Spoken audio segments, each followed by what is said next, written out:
Chapter 3. It was a rimy morning, and very damp. I had seen the damp lying on the outside of my little window, as if some goblin had been crying there all night, and using the window for a pocket handkerchief. Now, I saw the damp lying on the bare hedges and spare grass, like a coarser sort of spider's webs, hanging itself from twig to twig and blade to blade.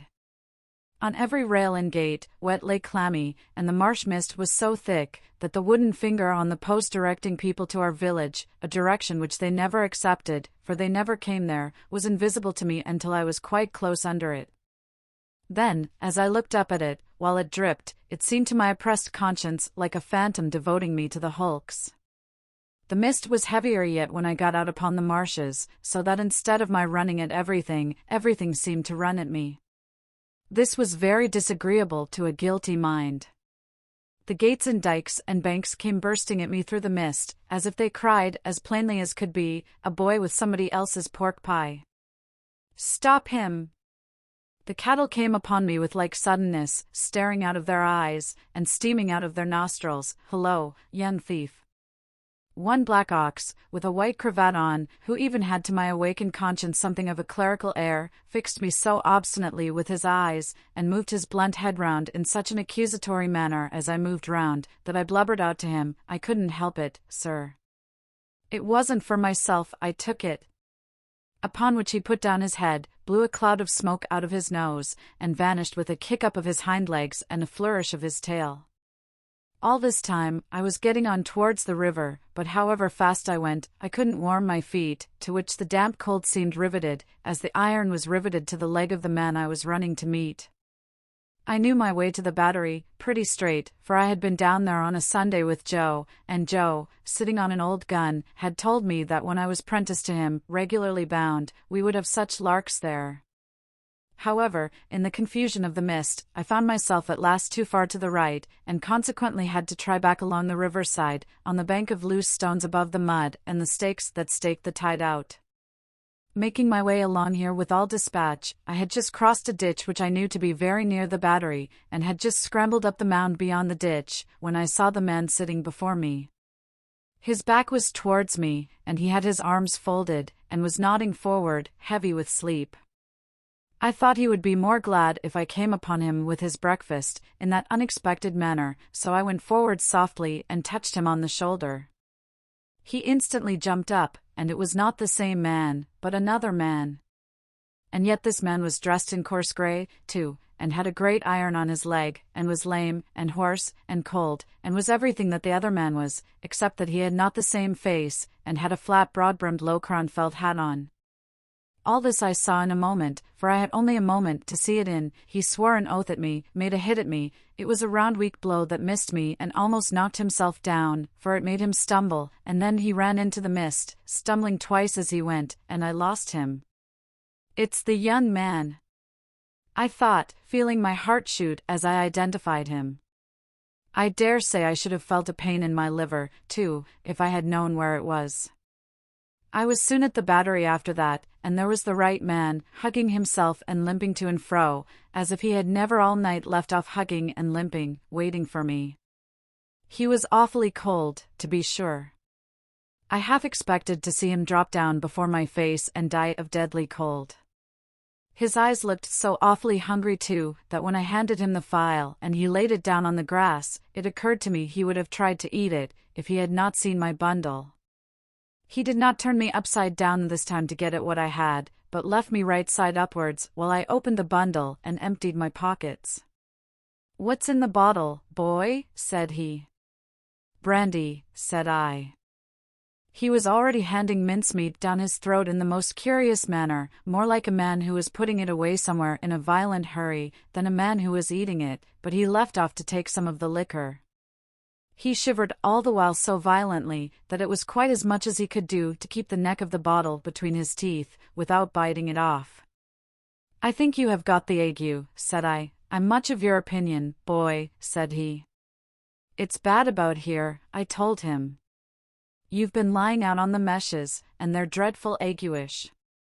Rheumatic too." "I'll eat my breakfast afore they're the death of me," said he. "I'd do that, if I was going to be strung up to that there gallows as there is over there, directly afterwards. I'll beat the shivers so far, I'll bet you.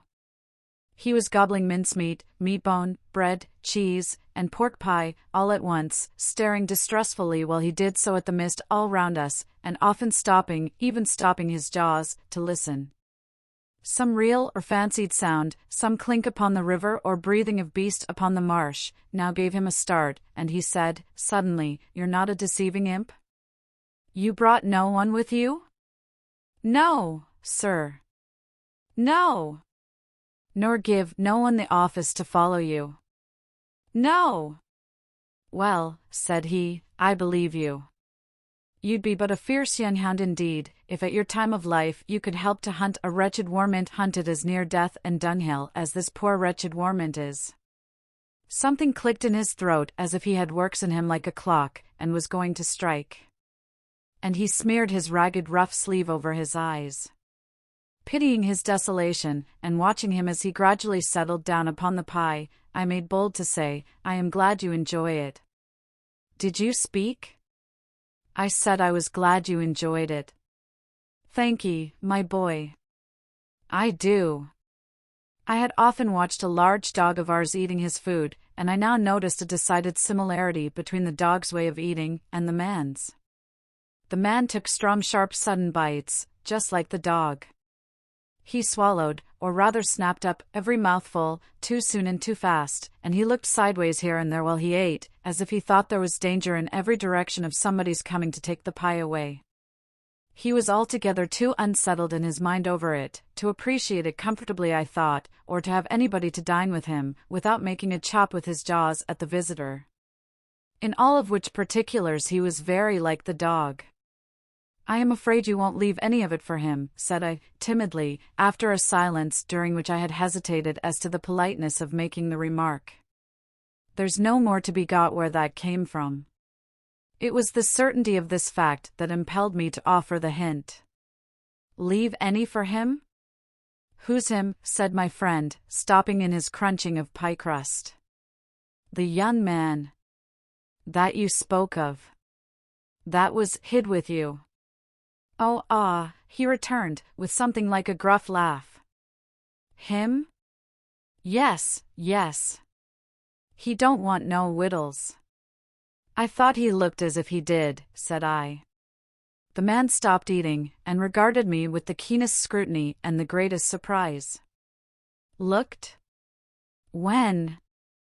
"Just now." "Where?" "Yonder," said I, pointing, "over there, where I found him nodding asleep, and thought it was you."